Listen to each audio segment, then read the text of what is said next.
أعوذ بالله من الشيطان الرجيم بسم الله الرحمن الرحيم الحمد لله الصلاة والسلام على رسول الله ثم أما بعد السلام عليكم ورحمة الله وبركاته.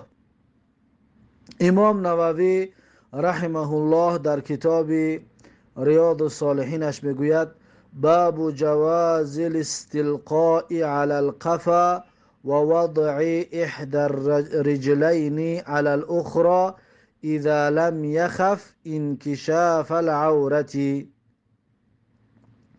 یعنی که باب در مسئله جایز بودن استلقاء علی القفا، یعنی که به پشت خواب کردن. باب در مسئله جایز بودن به پشت خواب کردن و وضع احدى الرجلین علی الاخرى و گذاشتن یکی از پایها بر بالای پای دیگر، یعنی که با پشت خواب شود و یک پاش در بالای پای دیگرش بماند. این طور خواب کردن جایز است. اذا لم یخفى انکشاف العورتی، وقتی که لم یخفى یعنی که ترس نداشته باشد از نمایان شدن عورت. اذا لم یخفى انکشاف العورتی یعنی که ترسی نمایان شدن عورت نباشد، پس جایز است که انسان با پشت خواب شود و پاشه در بالای پای دیگرش بماند. و جواز القعود متربعا و محتبیا، یعنی که باب در مسئله جایز بودن نشستن متربع، یعنی چهار زانو زده ششتن جایز است. و محتبیا همچنین محتبی ششتن هم جایز است، یعنی که چنگرک میگویم ششتنی که مثلا سر پا دا میشینی کو به سر پا ششتن هم جایز است. پس این باب در همین مسئله ها صحبت میکند. خب حدیث این باب، در زیر این باب چند حدیث آوردگی هست. حدیث 819 از کتاب ریاض الصالحین. عن عبدالله بن زید رضی الله عنهما انه رأى، حدیث 819 از کتاب ریاض الصالحین. عن عبدالله بن زید رضی الله عنهما انه رأى رسول الله صلی الله علیه و سلم مستلقیا فی المسجد، یعنی که از عبدالله بن زید رضی الله عنهما روایت است که هر نوی دید رسول الله صلی الله علیه و سلم رو میگه مستلقیا فی المسجد، یعنی با پشت زدگی بود در مسجد.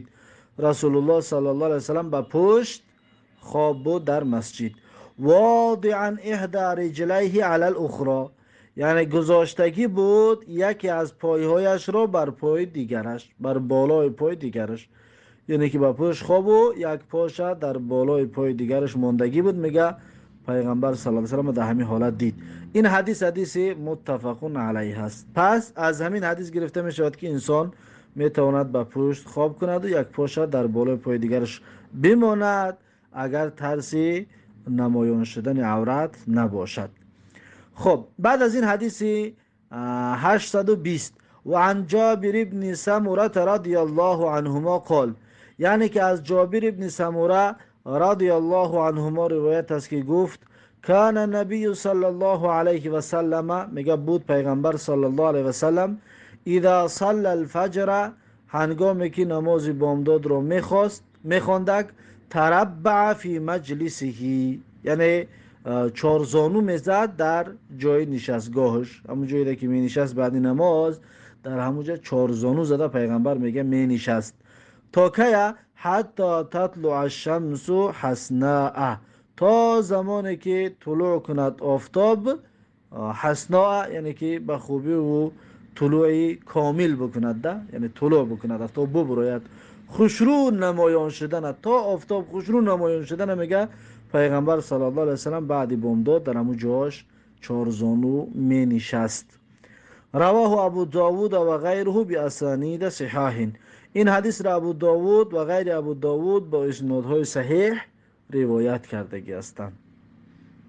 بعد از این حدیث 821 و عن ابن عمر رضی الله عنهما قال، یعنی که از ابن عمر رضی الله عنهما روایت است که گفت قال رأيت رسول الله صلى الله عليه وسلم بفناء الكعبة محتبيا بيديه هكذا.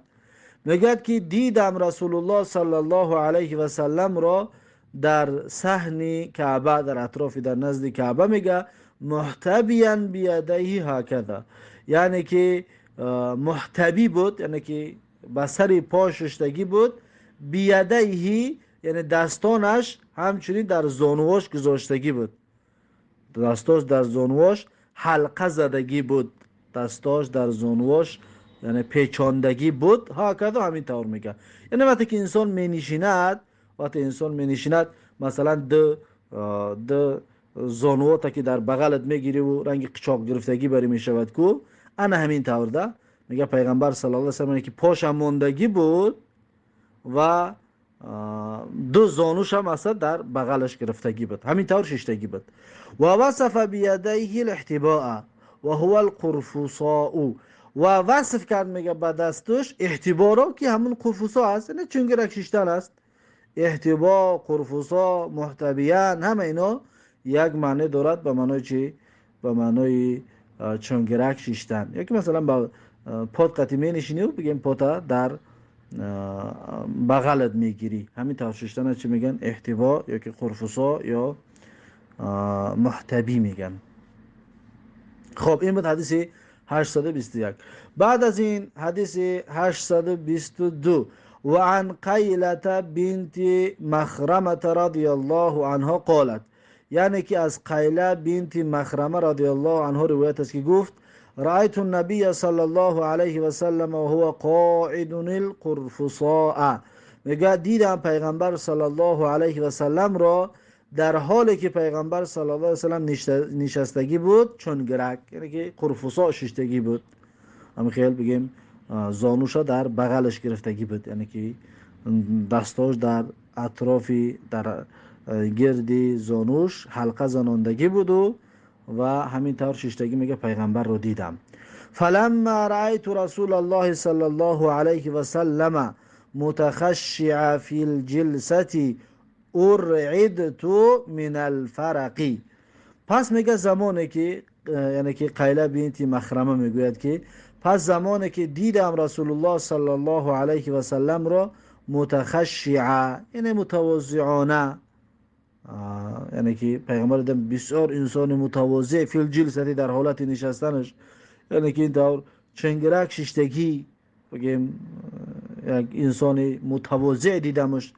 ارعدت من الفرقی، یعنی که لرزیدم میگه از ترس میگه لرزیدم که یک انسان مثلا پیغمبر الله، یک انسان بزرگ، یک انسان با شأن و شرف اینقدر انسان متواضع است، اینقدر انسان خاکسار است، میگه وقتی دیدم ارعدت یعنی لرزید میگه بدنم، من الفرقی یعنی که از ترس و از یعنی که حالت رسول الله رو من میدونستم میگه چقدر انسان بزرگ است، در این حالتش دیدم میگه از ترس میگه بدنم لرزید. رواه ابو داود و ترمذی، این حدیث را ابو داود و ترمذی روایت کرده است.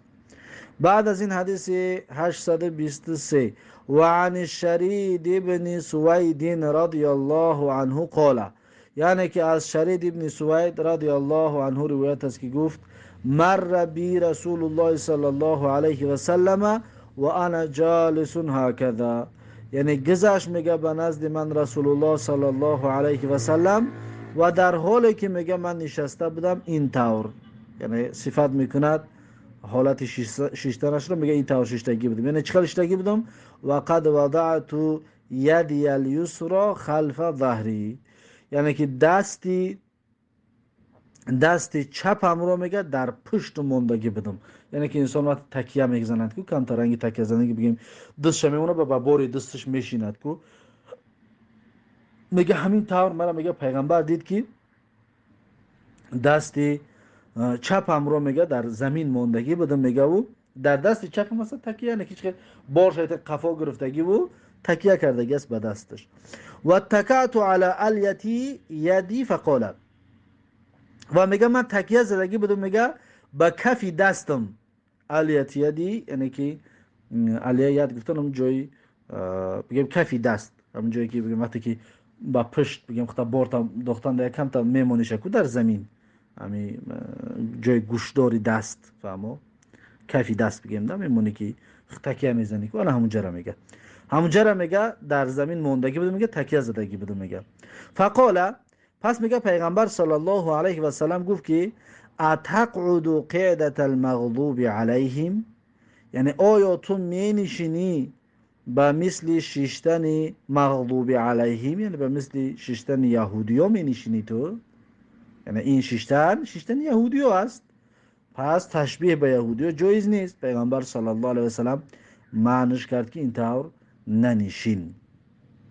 رواه ابو داود به اسناد صحیح، این حدیث را ابو داود روایت کرده است با اسناد صحیح.